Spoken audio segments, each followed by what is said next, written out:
आज बुधवार सकाल 8टा থেকে 8:30টার সময় হয়ে গেছে ঘড়ির কাঁটায়। দেখছেন আজকে বাইরে কত রোদ, তাই না? তার সাথে হাওয়াও চলছে। আর আজকের রাস্তায় অনেক মাটি, তাই না? তার কারণ কাল রাত্রে এরা জেসিপি দিয়ে মাটি খুঁড়ে এই ওদের বাড়িতে যেহেতু রাখার জায়গা নেই, জায়গাটা ছোট, তাই কিছুটা পরিমাণ মাটি রাস্তার উপরে আছে, তাই রাস্তাটাও আজকে মাটি মাটি হয়ে গেছে। আজ খুব ধুলোবালি রাস্তায়।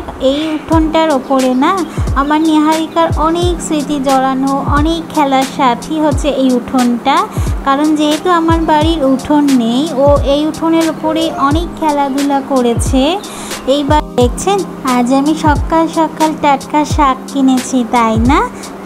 আজকে সকাল দেখুন ভোরবেলায় কেটে নিয়ে এসছে একদম টাটকা শাক, তাই আমিও এক হাঁটি কিনে নিয়েছি। এখানকার আটিগুলো কিন্তু খুব মোটা করে এরা বাঁধে, দামটাও কিন্তু সেই তুলনায় সেরকম নেয় না।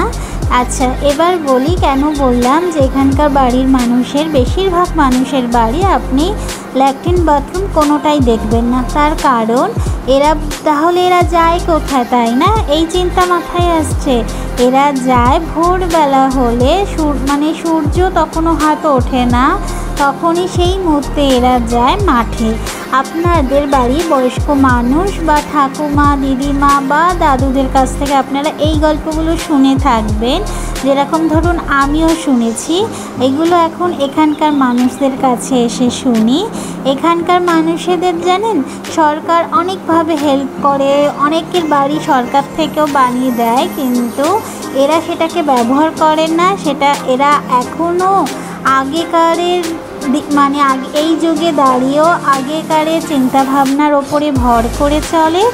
আর এই তো আমি দেখছেন এখানে কিছু জিনিসপত্র কিনছি, কারণ আমার কিছু জিনিসপত্র দরকার। কারণ আপনি এখানকার, যেহেতু আমরা গ্রামের মধ্যে থাকি, বাজারগুলো একটু দূরে দূরে, তাই আপনি খুব সহজে আপনি বাজার থেকে যে টুকিটাকি জিনিস কিনতে যাবেন সেটাও অসম্ভব। কারণ এখানকার গাড়ি ঘোড়াও খুবই ক্লিয়ার চলে, খুবই কম পরিমাণে।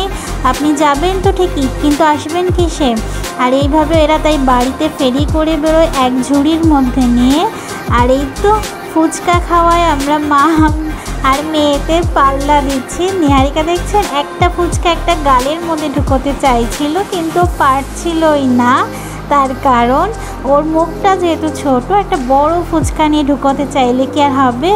ও সেটাই বলছিল, মাম্মা তোমার মুখে ঢুকে যাচ্ছে, আমার মুখে কেন ঢুকছে না? আমি সেটাই ওকে বোঝাচ্ছিলাম। আর এখানকার ফুচকাগুলো দেখছেন, এটা কিন্তু কেনা ফুচকা না, বাড়িতে তৈরি করা ফুচকাগুলো এত ভালো, ফুচকাগুলো